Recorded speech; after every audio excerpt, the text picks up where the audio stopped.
Good day, guys. It's your boy from Zanzi Petrolheads here. Today we are reviewing the Volkswagen Taigo R-Line. I forgot the name of the color, but it has black in it. I'll just put it on the screen for you guys to see. But besides many things, before I tell you guys about this car, I'm gonna be comparing it against a very special car for us petrolheads, the Golf 7 GTI 7.5.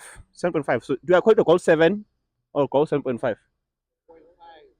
Okay, sorry. It's a point 0.5, guys. So yeah, that's what it's gonna be. So looking at this car on the second-hand market, you can get this car brand new costs more than this second-hand. And as a petrol head, I feel like, I mean, come on, guys, look at this thing. It's all beauty, and I mean, at the same time, we can't neglect how the Taigo looks itself. In this all black color, this is a friend of mine. This is car. But look at the Taigo with all these detailings and LED lights. I mean, look at the back, and you have the Taigo detailing at the back, and these fake R-Line exhausts. Unlike the GTI here, where we have the two pipe, which really do work. But then we come this side, and look at this. So let's just see what this review today lead us to, and what your decision is at the end of the day. So it's Taigo versus 7.5 GTI. So starting with this Volkswagen Taigo, it's a 1-liter TSI R-Line. It has a color scheme called a Scotch Grey / black. I guess the black is for the roofing on top. And it has 85 kilowatts and 200 newtons of torque through a 7-speed DSG gearbox. Same gearbox as that car. But when we come to this car, in its variations, the starting price for this vehicle is amounting to around 482,000 rands, as the VW website states. And as we go for the R-Line, the starting price for the R-Line is 545,000 rands. Now, with a couple of added options on this vehicle, such as the exterior color, which is costing a whopping 7.1 thousand rands. I don't know if you guys will pick it, but this is a very beautiful color. And also the reversing camera and the towing hook here at the back, as you guys can see it. Those are the few added options. Let me just list them actually. So the added options, we have the trailer hitch, which is that, the comfort package, which is there's the rear view camera, keyless access, and park assist, wireless charging, and these 18-inch beautiful rims called, if I can pronounce them right, Misano alloy wheels, 18-inch. Now, let's focus much on the details, exterior details of this vehicle, where I feel like starting at the back, we look at this nice, beautiful tailgate, which lights all over here, and the nice arms anti-number plate, and this great, beautiful gray color. The 4 pipes which come initially on the R-Lines, for example, the Polo R-Line has the fake 4 pipes. Also, this is the fake 4 pipes. The fake four pipes. I can't even speak, guys. This car is just so exciting, especially next to that car. Man, it's just so much. We have these black rear fenders here and the 18-inch alloy rims which are there. And as we grace ourselves to the side, we have what makes you know these new vehicles, that nice LED bar there in front. And at night, it makes this thing just look so fabulous. And the fronting, you can just tell this is one of the latest VW models and all that. So next to it, we have the 7.5 GTI performance pack, as you can see by the rims, because those rims specifically come only on the performance packs. But on this one, they have a lot of detailing to styling.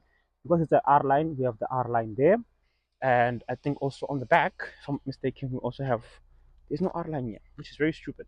But this is where it graces itself.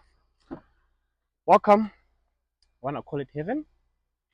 But yeah, we have some nice Alcantara there with R embroidery on the seats. And as you look there, they're fully digital infotainment system. And these beautiful seats with the stitching, as you can see there. We have wireless charging, the 7-speed DSG. Those touchless, what do you call them? It's not buttons, but it's just touch sensitive infotainment system, and so forth and so forth. But basically, that's where everything else ends, and we come back to it being a normal car. You come in the back, it's the same design, Type C only in this vehicle. We don't have USB. And now let me take you in the performance side, where I feel most people will be in. So, as I said, those wheels only come standard from the factory, from the performance vehicles. And we basically almost have the similar digital display here in the 7.5, as I'll show you the R-Line's digital spec and all that. It's basically similar setup with the rating on the side. On that one, it's blue. But basically, I don't want to go too much detail into the 7.5. But what would you guys choose? As a petrol head, being realistic, and I had the option to buy between these two cars, I'll obviously take the 7.5 because I'm a performance person. I enjoy fast cars and speed and all that. As a family guy or a young person looking for something which is a bit different and a bit higher up in the market value, this is just below 600,000, and you can be getting a nice, properly spec 7.5 GTI for around 500 to 550. So the choice is yours, but the newer vehicles are approaching better. I mean, unless you want a Golf 8, that's on you, but the styling on me from the 7.5 still is better than these other vehicles.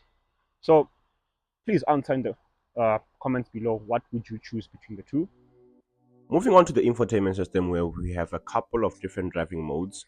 As you can see there, we have eco mode, individual mode, normal mode, and sport mode, which I wonder why you'll be driving in sport mode. But individual mode is a mode which can be tailored to your different configurations. If you want the steering wheel to be soft, the suspension to be softer, or the reaction time of the vehicle to be quicker. And those are just normal things.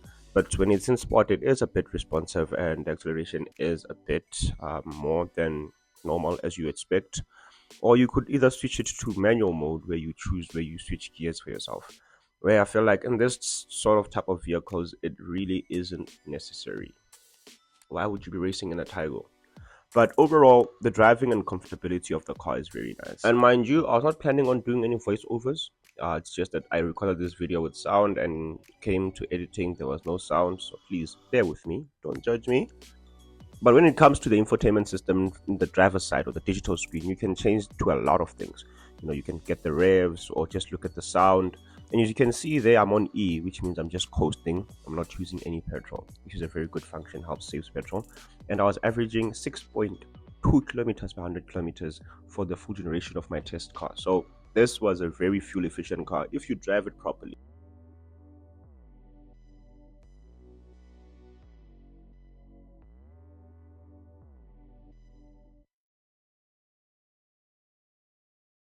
Please very much like and subscribe, and catch you guys in the next one.